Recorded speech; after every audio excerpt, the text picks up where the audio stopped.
Hello friends, welcome back. Today we are going to be making Cosmic Brownie Cookies, a crowd pleaser.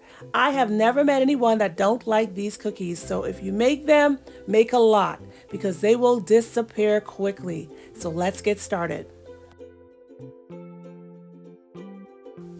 In a large bowl, I'm going to add my 2 sticks of salted melted butter, my white sugar,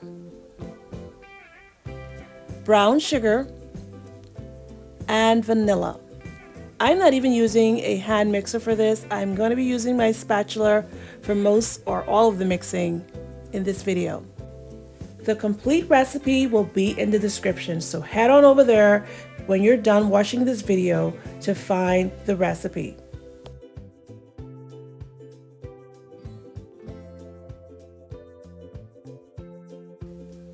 Next, you'll add in your 2 large eggs. Again, I am just using my spatula to just whip it in as best as possible.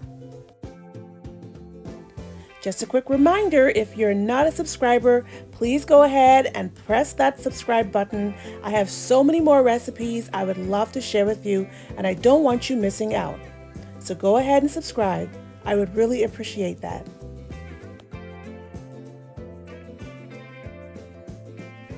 Now we'll add in our dry ingredients, which is our flour, baking soda, and cornstarch.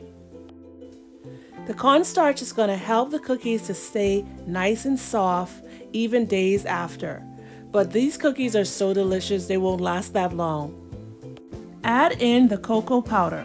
What I try to do is blend my dry ingredients on top of my wet ingredients before folding them all in together.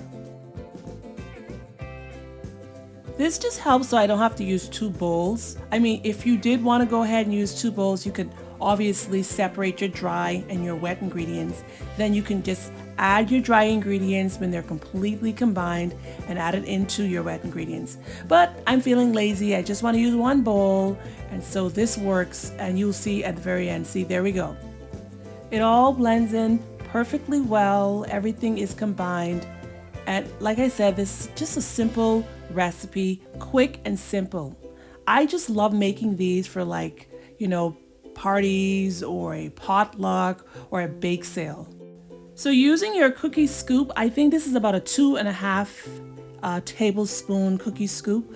I am going to make 20, I think I might have 21 cookies.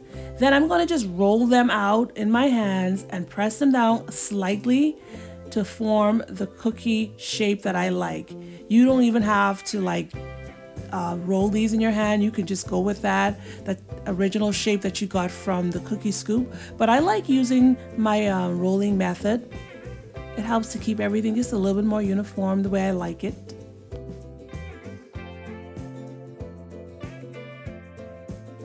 And you'll just place these in a refrigerator for about 10 minutes until they firm up a little bit. Then I take those out of the fridge and I place those on a prepared cookie sheet. You'll bake your cookies at 350 degrees for about 10 minutes. I went with 10 minutes, but if you need to go for a little longer, I won't go no more longer than 12 minutes. When they come out, they will look just like this, perfect, beautiful. This is why I like to use my little rolling method, because they come up a little bit more uniform and they are ready to be frosted with our ganache.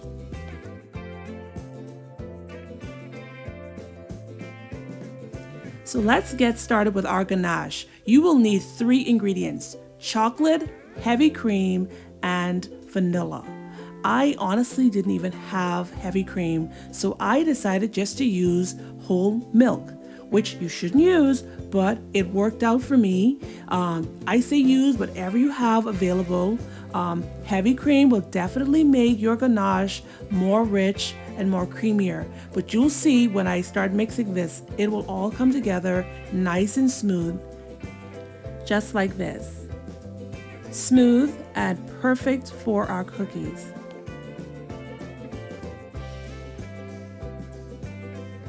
So I'm choosing to put my ganache into a pastry bag. You don't need to use a pastry bag. You could just spoon your ganache onto your cookies. This just helps me to control where I'm putting the chocolate when I'm decorating the cookies. But again, you don't need this. You can just go ahead and spoon it on. And I found these chips on Amazon, which I'll list in my description box in case you want to find those. Here I am just decorating. I'm swirling it on. You can put it on as best as you can. Like I said, again, you can spoon this on. I like using a piping bag because now I can control where I want my chocolate to go.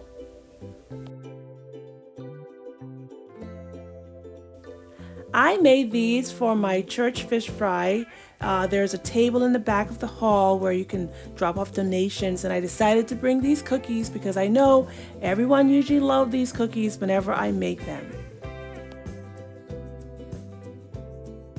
So lastly, you'll sprinkle on your colorful chips. This is going to liven up your cookies and give it that bright, classic cosmic brownie look. If you don't have these chips on hand, you can definitely use some colorful sprinkles. That will work also. I think these are so adorable and perfect for school lunches. So instead of putting cosmic brownies in your kids' lunches, try putting these instead. Well, we are done with our cosmic brownie cookies. Please do make these for your family and friends and give them away. If you enjoyed my video, please give it a thumbs up. If you're not subscribed, please go ahead and press that subscribe button. Until we meet again, please take care, and I will see you in my next video. Goodbye.